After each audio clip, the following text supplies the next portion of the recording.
body အသားရည်ကတော့ဖြူတယ်ဒါပေမဲ့မျက်နှာရတက်ဆင့်မဲနေတယ်ဒီလို body အသားရည်နဲ့ရှင်ကြည့်လိုက်လို့ရှိရင်မျက်နှာတွေကမဲနေတယ်ဆိုတော့သူဒီ video လေးကိုစောင့်ကြည့်ပါပါဘယ်လို Aura Plus မှာဆိုလို့ရှိရင်တော့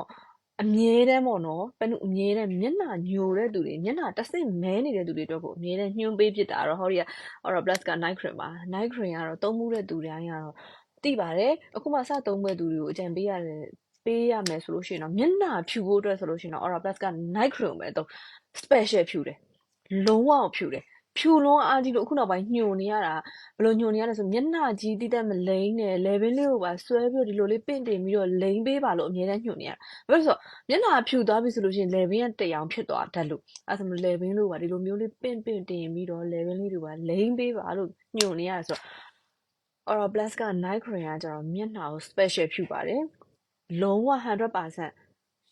ယုံယုံကြည်ကြည်နဲ့တောင်ပြောရဲတယ်တကယ်ကိုဖြူတယ်မျက်နှာတင်းတိတ်အမဲစက်တွေမှဲကြောက်တွေနေလောင်တဲ့ဟာတွေဆိုလို့ရှိရင်လည်းတက်တာပျောက်ကင်းနိုင်တယ်လို့တချို့တွေဆိုလို့ရှိရင်တော့ Aura Plus က fan တွေဆိုရင်သိပါတယ်မျက်နှာဖြူခြင်းလို့တီးတန့်သုံးတဲ့သူတွေလည်းအများကြီးရှိပါတယ်ဆိုတော့မျက်နှာတရောင် body ကတရောင်ဖြစ်နေတယ်ဆိုလို့ရှိရင်တော့ Aura Plus က night cream သုံးကြည့်လိုက် share plan နဲ့ဖြူစေရမယ်